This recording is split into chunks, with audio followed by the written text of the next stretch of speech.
दोस्तों, अपनी पत्नी कितनी खूबसूरत क्यों ना हो, लोग दूसरी को ताक झांक करते रहते हैं और दूसरे के चक्कर में पड़कर कितने परिवार उजड़ जाते हैं, बिखर जाते हैं। इसी तरह से एक व्यक्ति अपनी खूबसूरत पत्नी को छोड़ करके दूसरे के चक्कर में पड़ जाता है, जिससे घर में रोज़ लड़ाई झगड़ा होने लगता है और पति पत्नी एक दिन ऐसा आता है कि दोनों एक दूसरे से अलग होने का फैसला कर लेते हैं और दोनों एक दूसरे से तलाक ले लेते हैं। वही पत्नी जब 6 साल बाद पति को एक शादी समारोह में मिलती है तो पति उसे देखकर परेशान हो जाता है। हेलो दोस्तों, आदाब, नमस्कार। मैं हूँ एसआर सागर। आज आपको हरियाणा प्रदेश के हिसार जनपद के एक गांव की सच्ची कहानी सुनाने जा रहा हूं। सन 2016 में जब राजवीर सिंह की हेमलता सिंह के साथ शादी हुई तो हेमलता को पाकर राजवीर सिंह बहुत खुश हुआ, क्योंकि हेमलता इतनी खूबसूरत थी कि उसे पाने के बाद राजवीर को ऐसे लगा कि जैसे उसे सारे जहान की खुशियां मिल गई हैं। दोनों बहुत खुशहाल ज़िंदगी जी रहे थे और दोनों एक दूसरे से बेहद प्यार करते थे। राजवीर सिंह का एक कपड़े का कारखाना था जहां काफ़ी वर्कर काम करते थे। एक दिन राजवीर के कारखाने पर एक 24 वर्षीय लड़की आई जिसका नाम मधु था। उसने वहां हेल्पर के लिए राजवीर से काम मांगा। राजवीर ने मधु को अपने कारखाने पर हेल्पर के रूप में रख लिया। मधु का कार्य व्यवहार और बात करने का तरीका उसका इतना अच्छा था कि राजवीर सिंह उसके तरफ धीरे धीरे आकर्षित होने लगा और मधु भी राजवीर को धीरे धीरे पसंद करने लगती है। इसके बाद ऐसी हालत हो जाती है राजवीर की मधु के लिए कि एक दिन अगर मधु कारखाने पर नहीं आती तो राजवीर का मन कारखाने पर नहीं लगता। राजवीर मधु के चक्कर में पूरी तरह से पड़ गया और उसका ध्यान अपनी खूबसूरत पत्नी से हटने लगा और वह धीरे धीरे मधु के तरफ ज़्यादा आकर्षित होने लगा। हेमलता कभी कभी यह सोचती कि आखिर मेरे पति पहले जैसा क्यों नहीं मुझे प्यार करते और क्यों नहीं उनका मेरे प्रति पहले जैसा अपनापन लग रहा है। वह यह सोचकर कभी कभी परेशान हो जाती कि मेरे पति पहले जैसा मुझे क्यों नहीं प्यार कर रहे हैं। समय गुजर रहा होता है। इसी दौरान दिवाली का त्यौहार आता है और हेमलता अपने पति राजवीर के साथ कारखाने पर पूजा पाठ के लिए जाती। कारखाने पर जब वह जाती तो देखती वह मधु को, और जो काफ़ी सज संवर करके कारखाने पे आई हुई रहती है।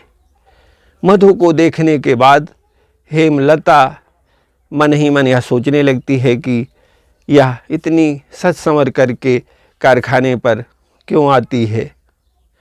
फिर उसके दिमाग में मधु को लेकर के कुछ चलने लगता है, कुछ वह सोचने लगती है। पूजा पाठ करने के बाद वहाँ से वह घर आती है और घर आने के बाद उस रात हेमलता की जब भी आँख खुलती उसके आँखों के सामने मधु का वो चेहरा घूमने लगता जो कारखाने पर इतना सज संवर के आई हुई रहती है। दिवाली की छुट्टी के बाद जब राजवीर कारखाने पे जाने लगता है तो हेमलता कहती है कि मैं भी आपके साथ कारखाने पे चलूँगी। यह सुनने के बाद राजवीर भड़क जाता है और कहता है कि वहाँ आपकी क्या ज़रूरत है। जिस पर हेमलता कहती है कि जब तक वह लड़की कारखाने पर काम करेगी तब तक मैं भी कारखाने पर आपके साथ चलूँगी। राजवीर कहता है कि तो क्या तुम्हें लग रहा है कि मेरा उसके साथ कोई चक्कर चल रहा है। हेमलता ने कहा, मैं तो यह नहीं कह रही हूँ कि आपका उसके साथ चक्कर चल रहा है। यह सुनने के बाद राजवीर कहता है तुम्हारा दिमाग खराब हो गया है। जिस पर हेमलता कहती है कि किसका दिमाग खराब हो गया है यह मुझे बताने की ज़रूरत नहीं है। फिर उस दिन राजवीर कारखाने पर नहीं जाता और वह घर पर रुक जाता है। शाम होता है और राजवीर और हेमलता दोनों रात को अलग अलग सो जाते हैं।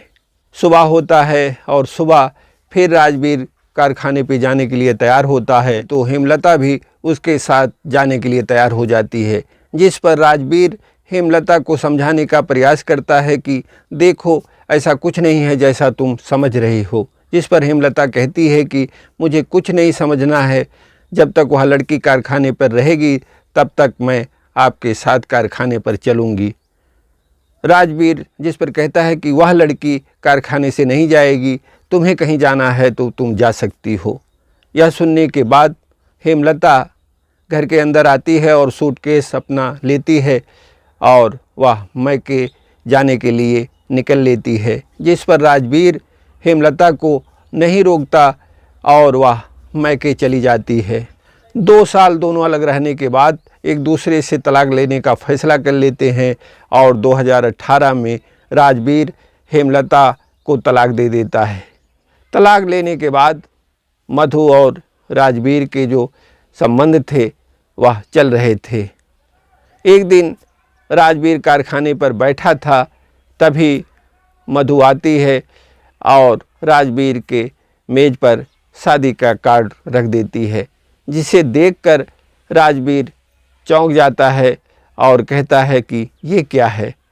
जिस पर मधु कहती है कि मेरी शादी का कार्ड है और जिसके साथ मेरी शादी हो रही है वह बहुत बड़ा आदमी है, उसके पास कई कारखाने हैं। इतना सुनने के बाद राजवीर मधु पर नाराज़ होते हुए कहता है कि तुम मुझे छोड़कर नहीं जा सकती हो, तुम्हारे लिए मैंने क्या नहीं किया, तुम्हारे लिए मैंने अपनी पत्नी को छोड़ दिया। यह सुनने के बाद मधु कहती है कि जो अपनी खूबसूरत पत्नी का नहीं हुआ वह मेरा क्या होगा। इसके बाद मधु जाने लगती है तो राजवीर उठता है और मधु का हाथ पकड़ लेता है। मधु कहती है कि मेरा हाथ छोड़ दीजिए, नहीं तो अच्छा नहीं होगा। आपने मेरे साथ जो जो किया है, अगर मैं इसकी शिकायत पुलिस से कर दूंगी तो आप कहीं के नहीं रह जाएंगे। यह सुनने के बाद राजवीर के पैर के नीचे से जैसे ज़मीन सरक जाती है और वह फिर मेज़ पर आकर बैठ जाता है और मधु वहाँ से चली जाती है। इसके बाद राजवीर को अपनी गलती का एहसास होता है, लेकिन वह क्या कर सकता है। कहते हैं कि जब चिड़िया चुग गई खेत तो पछताने से क्या होगा। समय गुजर रहा था और 6 साल के बाद एक शादी समारोह में राजवीर शामिल होने के लिए बारात गया। जब वहाँ द्वार पूजा हो रहा था और बाराती महिलाओं पर बतासा व सिक्के फेंक रहे थे और महिलाएं बतासा और सिक्के बारातियों पर फेंक रही थीं। इसी दौरान राजवीर की नज़र अपनी पत्नी हेमलता पर पड़ती है, जिसे देखकर राजवीर चौंक जाता है। वह कितनी दुबली और उदास परेशान उसे दिखाई दे रही थी। तभी हेमलता की भी नज़र अपने पति राजवीर पर पड़ती है, जो पहले से काफ़ी दुबला हो चुका रहता है। दोनों एक दूसरे को जहाँ देख रहे होते हैं वहीं घराती और बाराती शादी के काम में लगे होते हैं।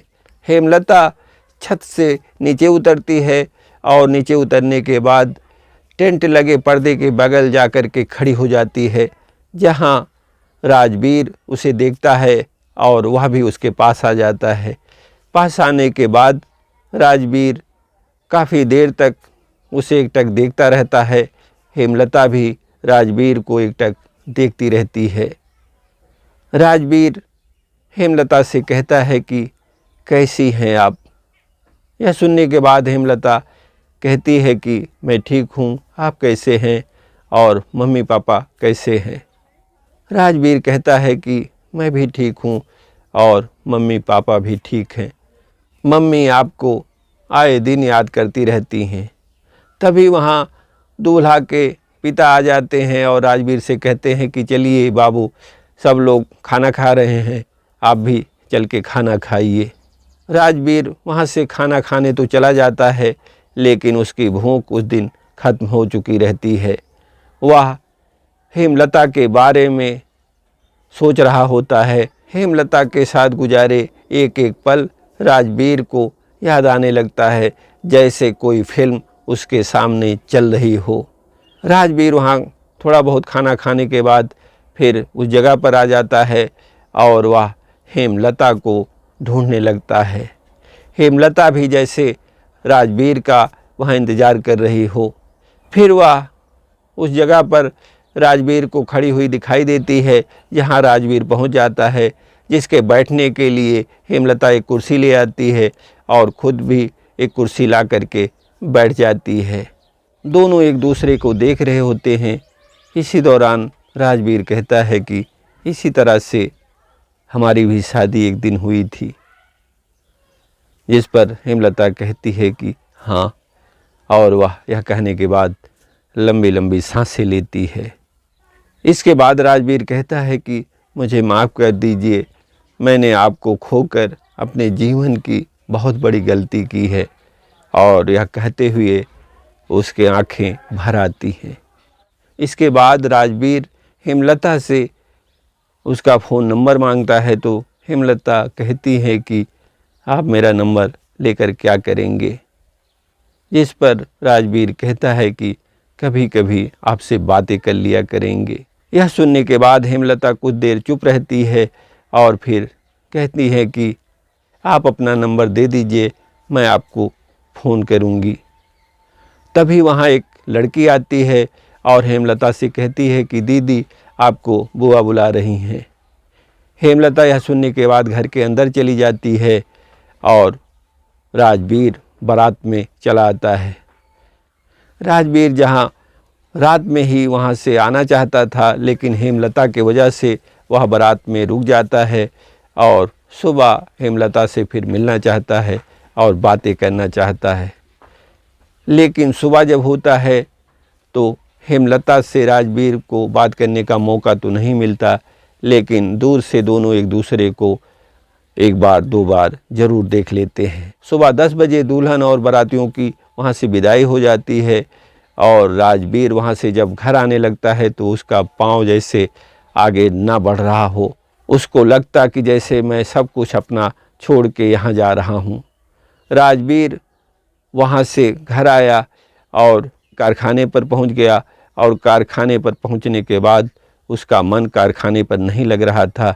उसके ख्यालों में बस हेमलता की वो सूरत, वो यादें, उस बातें उसे याद आ रही थीं। राजवीर हेमलता के फ़ोन का एक एक पल, एक एक दिन इंतज़ार करता रहता। उससे एक एक दिन हेमलता के फ़ोन का एक एक बरस लगता। 4 दिन हो गया और हेमलता का फ़ोन जब राजवीर के पास नहीं आया तो राजवीर काफ़ी परेशान होने लगा। चौथे दिन राजवीर कारखाने पर बैठा था, तभी हेमलता का फ़ोन आया और हेमलता ने राजवीर से कहा कि हेलो, कैसे हैं आप। राजवीर यह सुनने के बाद बोला कि मैं ठीक हूँ, आप कैसी हैं और वहाँ से कब आई हैं। हेमलता ने कहा कि मैं कल आई हूँ और आज आपको फ़ोन कर रही हूँ। राजवीर कहता है कि आप मुझे माफ़ कर दीजिए, मैं आपसे मिलना चाहता हूँ। कुछ देर चुप रहने के बाद हेमलता कहती है कि कल गांधी चौक के वाटिका पार्क में आपका शाम को 4 बजे मैं इंतज़ार करूँगी। राजवीर वाटिका पार्क में वहाँ पहुँच जाता है और पार्क के अंदर राजवीर और हेमलता दोनों एक सुनसान जगह पर एक बेंच देख करके वहाँ बैठ जाते हैं। राजवीर वहाँ बैठने के बाद पॉलीथीन से ठंडा निकालता है और नमकीन निकालता है और 2 गिलास निकालता है। दोनों गिलास में ठंडा गिराने के बाद राजवीर हेमलता को एक गिलास देता है, तो हेमलता कहती है कि आप पी लीजिए, मुझे नहीं पीना है। जिस पर राजवीर कहता है कि मैं जानता हूँ आपको कोको कोला बहुत पसंद है, इसलिए आपके लिए लाया हूँ।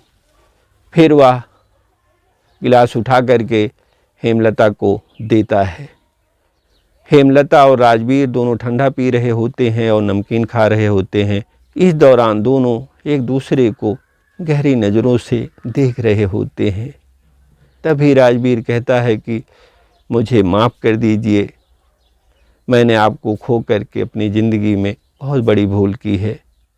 और मैं आपको पाना चाहता हूँ, आपसे शादी करना चाहता हूँ। अब आपसे मैं कभी दूर नहीं जाऊँगा। जिस पर हेमलता कहती है कि सच, राजवीर कहता है कि सच। यह कहने के बाद राजवीर हेमलता को गले से लगा लेता है और हेमलता भी राजवीर से लिपट जाती है। इसके एक सप्ताह बाद दोनों एक मंदिर में जाकर के शादी कर लेते हैं और दोनों साथ रहने लगते हैं। ये कहानी आपको कैसी लगी कमेंट में अपनी राय दीजिए, और अगर आपने अभी तक हमारे इस चैनल को सब्सक्राइब नहीं किया है तो प्लीज़ आप इसे सब्सक्राइब कर लीजिए। जय हिंद।